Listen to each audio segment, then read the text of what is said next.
Ayan, hapon na naman at diyan nga pala ano, tamang pauwi na kami at yan nga pala ang aming boss.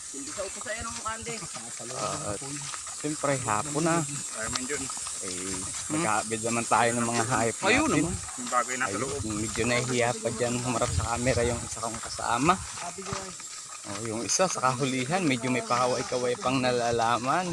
Akala mo naman.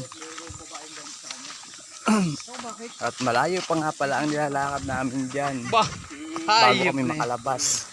Halos nasa isang oras pa kaming naglalakad dyan. At mukhang pawisang-pawisan na kami lahat dyan. At napakahaba nung nilakbay namin. At kulang pa kami sa tao yun. Wari ko ililima kami. At yung boss naman namin ay hindi rin pang gulay, rin pang pabinta. At sige, yun lang guys. At maraming salamat at I love you.